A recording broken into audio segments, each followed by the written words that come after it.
네, 최강욱, 정의준, 김성애, 나를 위해 이재명 제 13회 방송 대선전 마지막 방송 시작하겠습니다. 예. 정의준 교수님 함께하셨습니다. 반갑습니다. 안녕하세요. 저희가 끝나고 나서는 당선 축하 라이브 파티를 한번 해야죠. 라이브 방송으로 한번 해야 되겠다 생각은 하고 있는데 어쨌거나 선거 전에는 마지막 방송이 되겠습니다. 일단 주말간에 전국 곳곳에 산불이 좀 많았어요. 막 그러게요. 많이 발생하시고 일단 위로의 말씀을 먼저 드리겠습니다. 참 여기저기 막 그 강원도 쪽은 그게 아무리 조심해도 그게 어쩔 수 없나 보죠. 그러니까요. 또 이번에 특히 또 어떤 사람이 또 방화를 했다고 하기도 하고 그래서 저게 좀 몇 년에 한 번씩 반복이 되는데 그럴 때마다 이게 이재민까지 발생하는 수준이라서 저희도 참 안타깝기만 합니다. 또 이걸 가지고 이제 마침 그 현장 근처에서 유세를 하던 윤석열 후보가 일찍 가고 이재명 후보가 4시에 간 걸 가지고 또 네거티브를 하려고 참 애잔하다는 생각이 좀 들었거든요. 이게 머리가 그냥 그쪽으로만 쏠려 있나 봐요. 이분들은. 그러니까요. 그 여러분들 문재인 정부 들어서서 바뀐 게 몇 가지 있는데 일단 산에서 불 끄는 분들은 사실은 소방관들이 아니고 별도 이제 산악 이 소방팀이 별도로 존재하고 그게 지금까지는 그 계약직으로 해서 계속 그렇죠. 갱신을 했어야 됐거든요. 예. 근데 이제 문재인 정부 들어서서 그분들 중에서 절반 정도는 정규직으로 전환을 했습니다. 근데 아직도 계약직으로 계시는 분들은 일부러 계시는 분들도 있는 게 계약직은 정년을 넘겨서도 할 수가 있고 연령 때문에. 예. 그러니까 이제 그분들은 그냥 산 타는 것도 좋아하시고 또 이렇게 산불 끄는 것에 어떤 그런 의협심이 있는 분들인데 그리고 난 60이 넘어도 이걸 계속 하고 싶다 그쵸. 하시는 분들은 스스로 원해서 선택을 하는 거죠. 네, 그 정규직으로 한 부분도 있고요. 또 하나 바뀐 점은 이재민이 발생했을 때 옛날에는 그 이제 그 체육관에다가 쭉 이불 깔아놓고 자기 했었잖아요. 그때는 거의 이제 난민들 이제 모아놓은 그런 수준이었던. 재밌는 게 뭐냐면요. 그게 이제 이명박 박근혜 때에 그런 일이 벌어졌을 때와 네. 문재인 정부 때 그런 일이 벌어지면은 극명하게 차이가 납니다. 공무원은 똑같은 공무원이에요. 그렇죠. 그러니까 이게 이 지도자의 그 중요함이란 이루 말할 수가 없는 거죠. 개인 텐트로 전부 다 바꿔서 지급을 해서 4시 현장 사진을 봐도 개인 텐트에서 주무시는 분들은 주무시고 네. 이게 창조일지간에 나와서 잠이 안 오시는 이재민들도 많이 계셨던 건데 그렇죠. 거기에 이재명 후보가 아주 조용히 찾아가서 위로를 드린 것을 가지고 마치 사람을 깨워서 뭔가라도 한양. 그리고 그 다음 사진 이제 삼척이었지 않습니까? 예. 삼척 같은 경우는 도착 시간이 6시 반이었거든요. 사람들이 일어나서 이불을 가지런히 개어놓고 앉아서 또 이런저런 말씀 나누시는 도중에 들어가 있는 사진을 또 이게 4시 사진이라고 마타도어를 퍼뜨리는 분들도 계시고 우리 집 다른 건 아니고 아무리 선거가 중요하다고 하더라도 이런 국민적 재난 앞에서는 조금 정치권이 이준석 당대표는 또 당대표지 않습니까? 이런 것들 좀 겸허하실 필요가 있지 않겠나라는 충고의 말씀 좀 드리도록 하겠습니다. 이분들 보면 그런 그 재난 상황을 가지고 이렇게 너무 좀 이용하시려는 것 같기도 하고 네. 신나셨나 싶기도 하고 해서 좀 안타까운데요. 좀 조금 더 그 엄중한 그런 자세와 태도가 특히 정치인들에게는 필요하지 않나 생각합니다. 네, 저희 사전 투표도 되게 많이 했습니다. 저는 사전 투표 했거든요. 저는 이제 둘째 날에 했죠. 아 둘째 날. 예, 여기서 이제 금요일에 하고 금요일에 부산 내려가서 시간이 안 돼서 토요일에 했거든요. 네.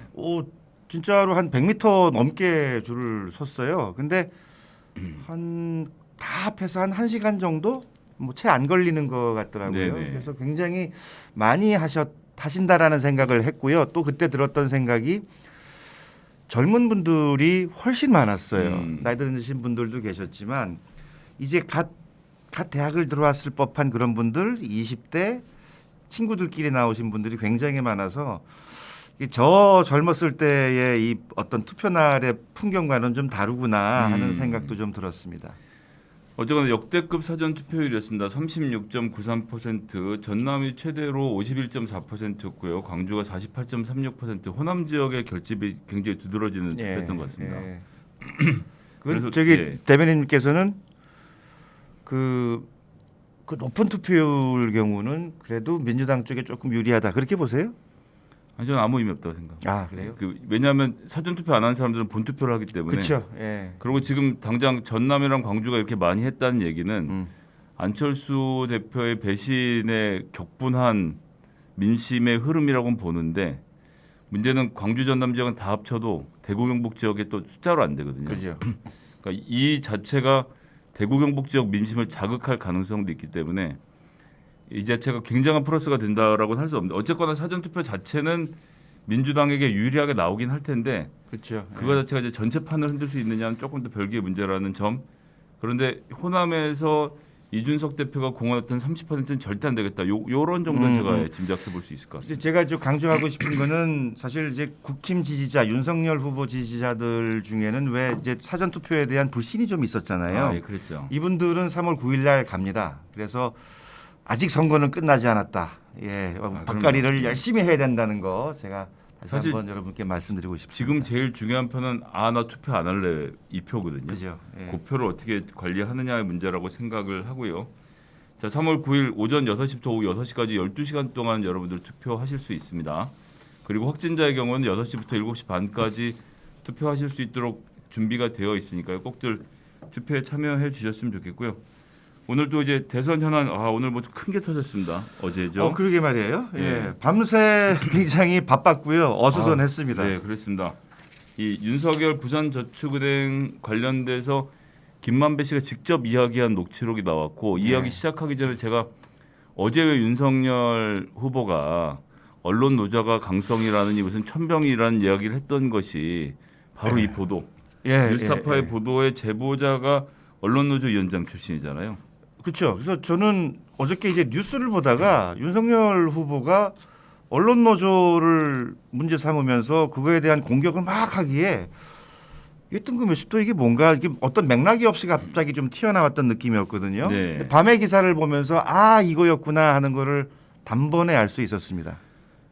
그래서 저는 이게 좀 심각하다고 보는 게 그러니까 정치 개혁하기 전에 언론부터 단도리 하겠다라는 발언을 했잖아요. 그러니까 이 사람 그죠. 얘기하는 개혁은 중앙일보 때도 중앙일보 인터뷰에서 말했지만 문재인 정부 정패 청산하겠다는 거 아닙니까? 그거 하기 전에 언론 노조부터 손보겠다는 얘기를 해서 아니 언젠 또 언론의 자유가 그렇게 중요하다고 그 최소한 민주당은 언론중재법이라는 법을 통해서 언론과의 균형감을 찾으려고 했는데 이분은 뭐 속내가 뻔하죠. 이건 법이 아니라 본인이 갖고 있는 수사 권력 사용하겠다는 얘기나 다름없다고 봐야 되는 그러니까 거 아닙니까? 사실은 대통령 후보가 사실은 그러니까, 예.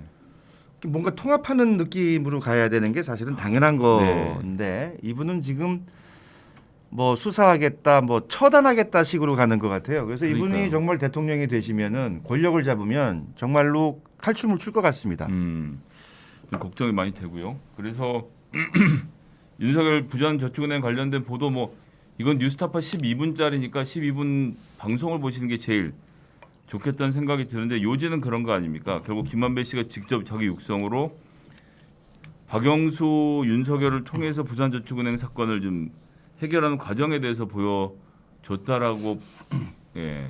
다 드러낸 거죠, 사실은. 뭐 그래서 지금 조호영이 찾아와서 내가 직접 말하면 좀 그러니까 박영수 변호사를 연결을 시켜줬다.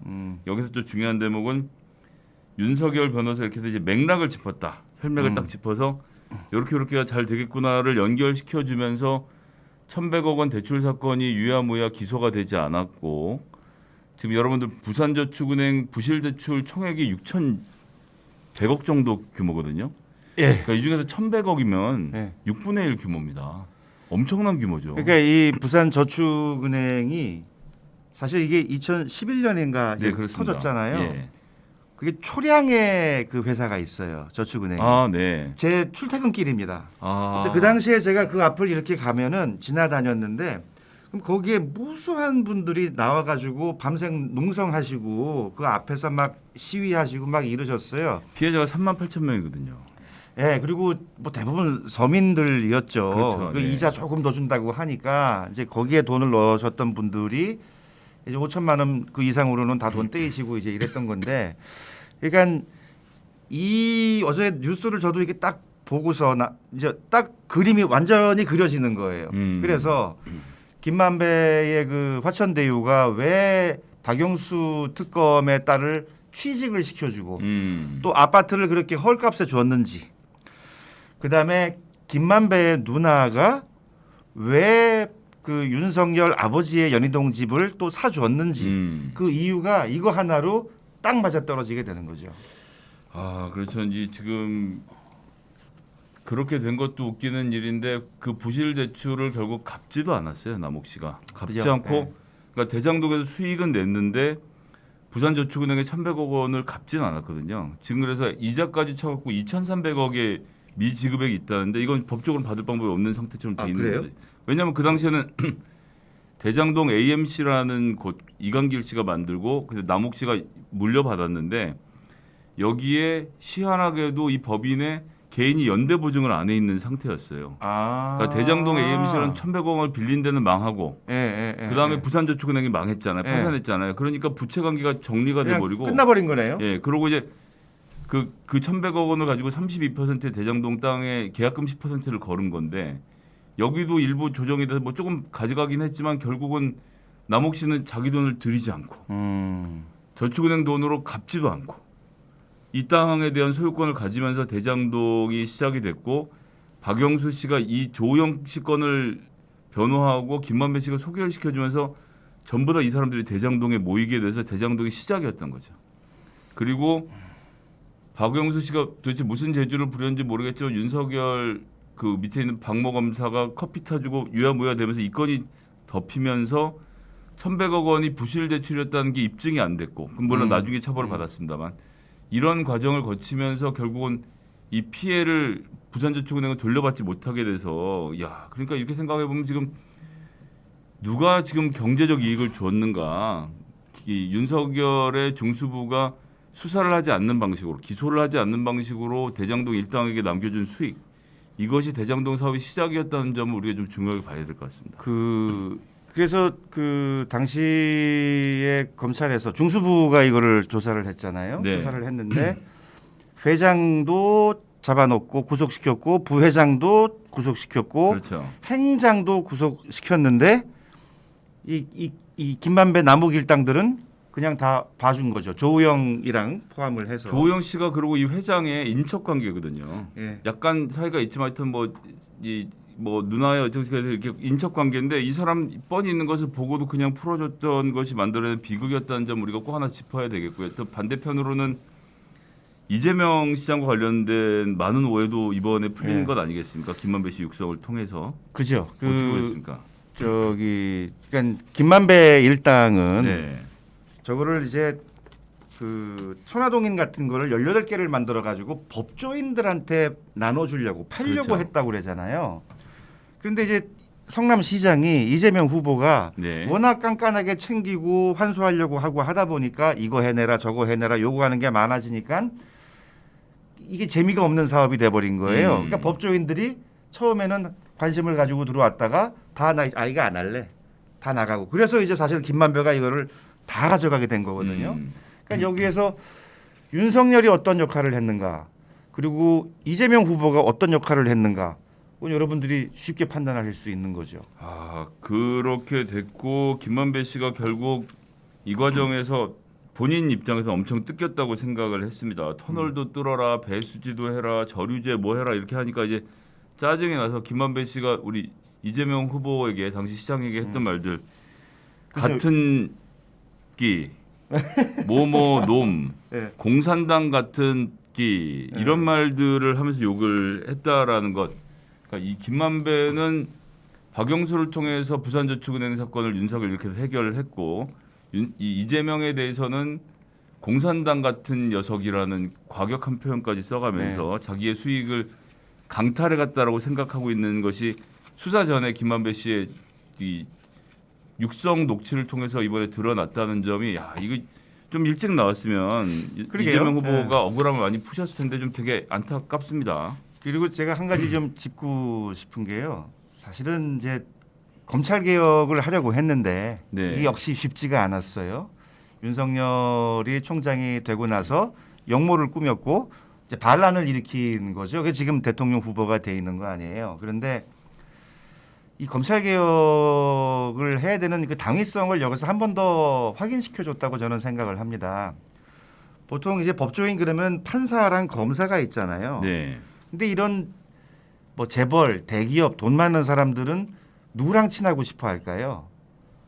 판사가 아니에요. 판사는 나중에 재판을 갔을 때 그때 이제 뭐 그렇죠. 급해지는 거고 일단은 검사입니다. 검사들이 사건을 찍어가잖아요. 그래서 수사를 시작하는 그 판단을 검사들이 하거든요. 그래서 검사가 하는 나쁜 짓이 이제 간단하게 보면 두 가지죠. 하나는 없는 죄 만들어서 감옥에 보내는 거. 근데 더 중요한 게 뭐냐면 여기서 바로 그 검사들의 권력이 나오는 거죠. 죄가 있는데 덮어주는 거. 바로 이 케이스예요. 죄가 있는데도 불구하고 커피 한 잔 타주고 누가 부탁하니까 그냥 가봐라. 그다음에 그 사건을 그냥 덮어버리지 않습니까? 여기에서 검사들의 그 권력이 검찰의 권력이 나오는 것이고 바로 이러한 이들의 그 기소권에 대한 권한 때문에 이 사람들이 그렇게 수없이 지역에 돈 많은 사람들 기업인들 만나고 다니면서 룸사롱 가서 얻어먹을 수 있는 예, 그러한 이제 권한이 생기는 거죠. 그래서 그 있는 죄를 이런 식으로 덮어주는 경우 보면 그 혜택을 얻는 사람이 누구겠어요? 당연히 가진 자들이죠. 그렇죠. 없는 사람들은 그냥 그대로 뭐 조그만 거 훔쳐도 몇 년을 살고 나오지만 이렇게 엄청난 범죄를 저지른 사람들이 오히려 나중에 돈을 더 버는 이러한 그 사회적인 모순이 가능해지는 것은 바로 검사들의 문제다. 그래서 꼭 검찰 개혁만큼은 기필코 이뤄내야 될 우리의 사명이다. 이렇게 보시면 될 것 같습니다. 박영수 검사가 결국 중수부에서 잘 나가다가 하고 나서 변호사를 한 거 아닙니까? 네. 그래서 조영식 건 이거 뭐 징역 2년 6개월 이걸 빼준 거잖아요. 그렇죠. 그리고 조우영 씨한테도 이 수술을 받았겠지만 이분이 이 과정을 통해서 김만배 등과 연결이 돼서 남욱이 이분의 대한변협 회장 선거 총괄 지휘를 하면서 이제 선거운동도 도왔던 사이고. 아, 그래요? 예, 그럼요. 아. 그렇게 해서 매우 가까운 패밀리가 돼서 대장동 사업에 본격적으로 뛰어들어서 지금 확인된 것만 인척 그 분양 회사에 100억. 그리고 딸에게 이렇게 이런저런 명목으로 뭐 대출 11억까지 포함해서 20몇 억이 넘는 돈들이 전달이 되는 이런 과정을 보면 후배 검사들이 뭘 보겠냐는 거죠. 저렇게 가야 된다. 내가 저렇게 가려면 그러니까 박용수가 돈을 벌어야 나도 은퇴해서 돈을 번다는 구조가 만들어지는 거잖아요. 그러니까 그죠.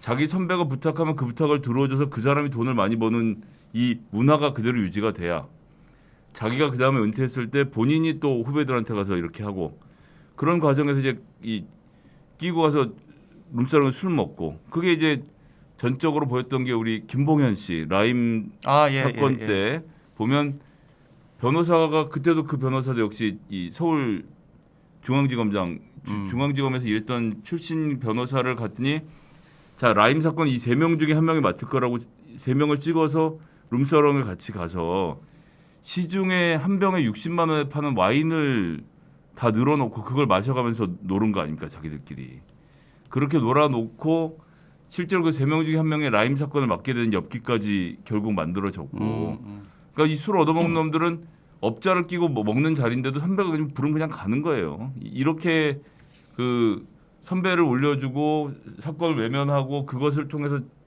선배가 부를 축적하고 이 사람도 은퇴하면 똑같은 전철을 밟는 이 구조를 깨지 않으면 그러니까 거꾸로 말하면 지금 이 검찰청의 2,000명 검사 중에 200명 특수부 이 사람들에게는 연간 1,000억 규모의 전관 시장이 지금 닫히는 검찰 개혁이기 때문에 할 수 있는 모든 수단을 동원해서 저항할 수밖에 없는 것이고 그것이 지금 윤석열이 출마한 형태로 보여진 거 아닌가 우리가 이 점은 좀 짚어야 될 것 같습니다. 그죠. 그리고 이제 지금 여기서 그 김만배, 박영수, 윤석열의 커넥션이 드러나기도 했지만 아까 말씀드렸듯이 김만배가 천화동인 18개 만들어가지고 법조인들한테 주려고 했다잖아요. 네. 그러니까 이 사람들이 그러니까 법조 출입 기자랑 검사들, 변호사들이 사실은 일종의 이익 공동체예요.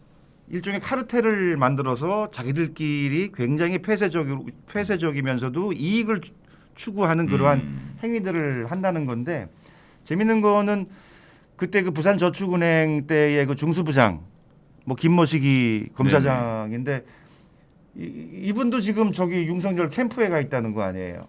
이분들은 그냥 이익 공동체라고 보시면 되겠습니다. 어떤 대장동 사건의 실체적 진실이 결국 드러나고 있습니다. 특검을 통해서 반드시 이 문제는 대선 이후에도 파헤쳐야 될 거라고 생각을 하고요.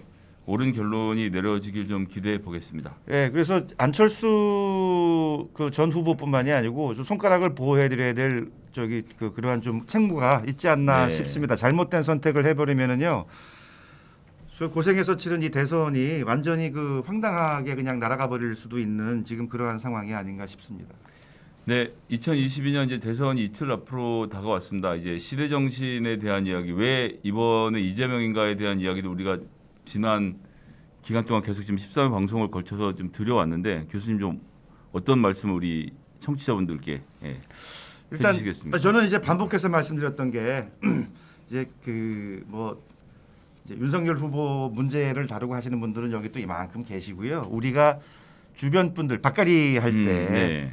전화하고 만나서 얘기하고 카톡 보내드리고 할 때 중요한 건 이재명의 장점을 우리가 잘 전달을 하는 게 중요하다고 말씀을 드려왔어요. 일단 이재명 후보는요 현장형이에요. 현장형이고 특히 기초자치단체의 단체장도 했을 뿐만 아니라 광역단체 경기도의 지사도 이제 했던 사람이잖아요.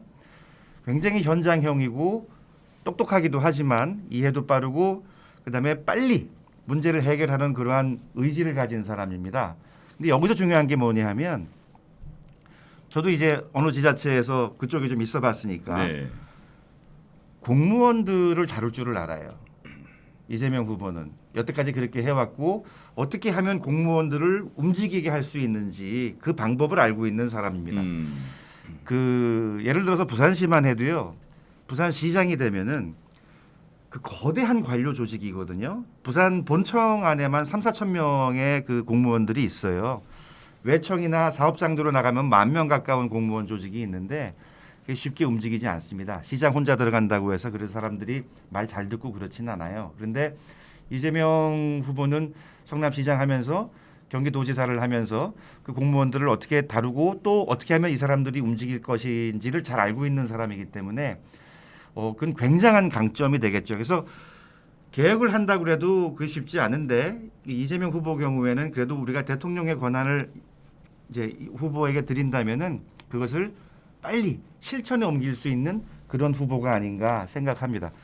오죽하면은 공무원들더러 뭐 관피하니 모피하니 이런 그렇죠. 얘기가 네. 나오겠어요. 그러니까 자기 기관장이든지 지자체장, 시장 뭐 경우에 따라서는 장관을 밑에 과장국장들이 흔드는 거는 그건 뭐 일도 아니거든요. 그래서 그런 측면에서 봤을 때 경험을 쌓고 실력이 있을 뿐만 아니라 완전히 준비된 가장 준비된 그러한 후보가 아닌가 그렇게 생각을 합니다.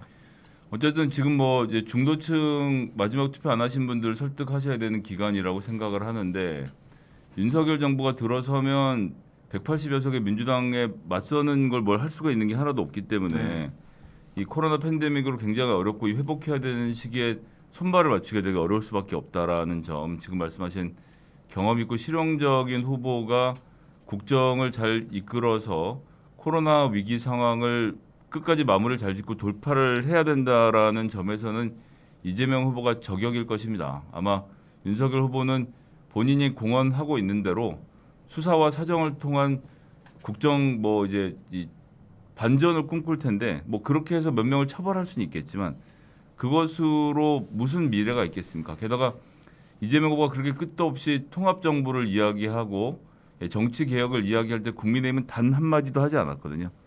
그리고 안철수 후보가 단일화하는 과정에서 통합 정부와 국민 개혁 얘기했지만 뭐 아무런 그 다음의 스텝은 없습니다. 그냥 말뿐인 공약으로 대결의 정치를 반복해서는 안 됩니다. 어쨌든 통합 정부를 만들겠다는 이재명 후보의 목표가 이 이후 대선 이후의 과정에서 쭉 펼쳐지길 좀 기대하면서요. 우리 방송을 보시는 분들이 꼭 잘 주변 분들을 설득해 주셔서 이번 대선에서 남아있는 중도층 투표하러 가지 않으려고 하는 중도층들에게 투표할 명분과 기회를 만들어 주시는 것이 우리의 마지막 이틀 남은 사명이 아닌가 저는 좀 그렇게 생각합니다. 제가 봤을 때 윤석열 후보가 만약에 대통령이 되면 네. 검찰만 바빠질 것 같아요. 제 생각에 그 외에 그 우리나라 중앙 부처들 그 사실은 엄청난 그 거대한 조직이죠. 움직일까? 저는 그 움직일 것 같지 않습니다. 네. 아마 한모시기 시켜서 중앙지검장이나 그 검찰총장 시킨 다음에 검찰만 이제 칼을 휘두르는 그러한 시대가 오지 않을까. 그런 시대는 오면 안 되죠. 자, 그런 점에 있어서 행정가 이재명 후보의 유능했던 경기도 성남 시절의 일들 쭉 돌아보면 사실은 선택은 자명해지거든요. 그 공약 이행률이나 집행에 있어서 뭐 조금 전에 교수님이 잘 설명해 주신 이런 내용들을 비교해 보면 누가 적임자인지는 그냥 눈에 보이실 거라고 생각합니다. 여론도 지금 그렇게 이미 민생, 지방 소멸 대응, 외교안보, 부동산, 주식 전부 다 윤석열 후보보단 이재명 후보가 더 잘할 거라고 말씀을 생각들을 다 하고 계시는 것도 현실이고요. 그 이재명 후보가 그 공약 이행률이 성남시장 때서부터 굉장히 높았어요. 네. 거의 뭐 타의 추종을 불허할 정도로 굉장히 높았거든요. 96%. 성남 때도 그랬고 경기도 때도 그랬고 그래서 전국 그 광역 단체장 중에서 이제 평가를 이거를 거의 뭐 분기별로 막 하고 그럽니다. 그렇죠. 예. 저도 그걸 이제 옆에서 이렇게 봤는데 그거 굉장한 스트레스예요. 그 이 공약 이행률도 높이고 그다음에 그 평가를 잘 받으려고 노력을 하는데 이게 안 되는 사람들은 안 됩니다. 근데 이재명 후보 경우에는 그 뭐 2년 연속, 3년 연속 1위, 뭐 S 등급 이게 뭐 한두 개가 아니라서요. 여러분들이 맡겨만 주시면 공무원들과 함께 공무원들을 잘 움직여서 우리 한국을 빨리빨리 좋은 쪽으로 바꾸는데 아주 그 특효약과도 같은 그러한 인물이 아닐까 생각을 합니다. 자, 이제 이렇게 해서 저희 준비했던 13회 방송은 드디어 다 마쳤습니다. 이제 기쁜 마음으로 축하 라이브 방송을 한 번 더 했으면 하는 바람. 근데 그것을 만들어 주실 분들은 우리 시청자분들이라는 생각이고요. 교수님 이제 대선자 마지막 방송 우리 시청자들 위해서 한마디 좀 부탁드리겠습니다. 아까 제가 지금 아까 강원도 산불 네네. 얘기 잠깐 하면서 이제 그것 때문에 피해 입어서 집에서 나와 계신 분들 체육관에 이제 모시는 풍경은 우리가 익히 익숙한 것인데 그게 예전에 이명박 박근혜 때와 문재인 정부 때의 차이가 분명하다는 점을 말씀을 드렸어요. 공무원은 똑같습니다. 근데 그 지도자 한 사람이 그 모든 거를 다 바꿔내는 거고 그거를 실현시키는 거예요. 그 기재부 차관을 했던 분이 김용범 1차관 전 차관인데요. 이분이 이런 얘기를 했어요. 다음 정부는 대한민국의 성장판이 바뀌기 전 마지막 5년이다. 다음 정부가 앞으로의 100년을 좌지우지할 것이다. 이렇게 얘기를 했거든요. 사실 아니겠습니까? 그래서 여러분들이 어떤 지도자를 선택하느냐가 우리들의 100년, 나뿐만이 아니고 우리 후손들, 자식들의 그 미래를 좌지우지한다는 것을 좀 그렇게 알아주시고요. 옛날에 어떤 가전회사 광고 문구 중에 이런 거 있었잖아요. 순간의 선택이 평생을 좌우합니다. 순간의 선택이 우리 대한민국의 100년을 좌우합니다. 그래서 여러분들 우리가 믿고 맡길 수 있는 우리 정부를 믿고 맡길 수 있는 또 우리의 미래를 믿고 맡길 수 있는 그러한 일 잘하는 그러한 대통령을 이번에 꼭 선출해 주셨으면 합니다. 예, 이로써 13회 방송 다 마치도록 하겠습니다. 저희는 선거가 끝나고 나서 축하 라이브 방송으로 마지막 찾아뵙겠습니다. 그간 시청해 주신 우리 구독자, 시청자분들께 깊은 감사의 말씀드리겠습니다. 감사합니다. 감사합니다.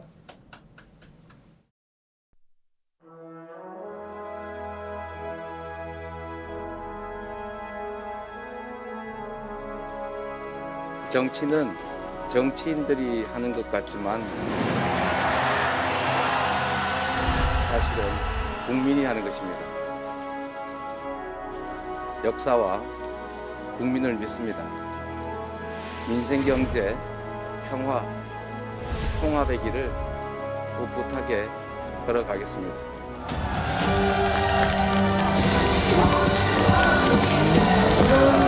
민주주의의 최후보로는 깨어있는 국민의 조직된 힘이라는 노무현 전 대통령님의 말씀대로 우리가 조직해서 행동합시다. 여러분, 대한민국의 역사를 만드는 것은 대한민국 국민이다, 이렇게 믿습니다. 여러분,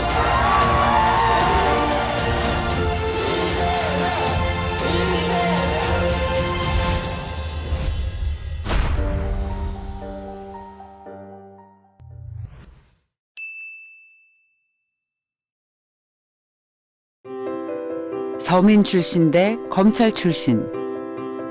악화된 경제, 우세한 정권 교체 여론. 우리 이야기가 아닙니다. 지금 우리와 똑 닮은 1948년 미국 대선 이야기입니다. 투표 하루 전 시카고 트리뷴이 당선 오보를 낼 만큼 여론은 트루먼이 아닌 듀이 편이었습니다. 그러나 개표 결과는 모두의 예상을 빗나갔습니다. 우세했던 정권 교체 여론도 결국 경제 앞에, 민생 앞에 무릎을 꿇은 것입니다. 자, 우리는 어떻습니까? 검찰 왕국이냐, 경제 대국이냐? 경제를 살리는 민생의 대한민국의 위대한 선택을 믿습니다. 대통령이 되겠습니다. 유능한 경제 대통령, 기호 1번 이재명.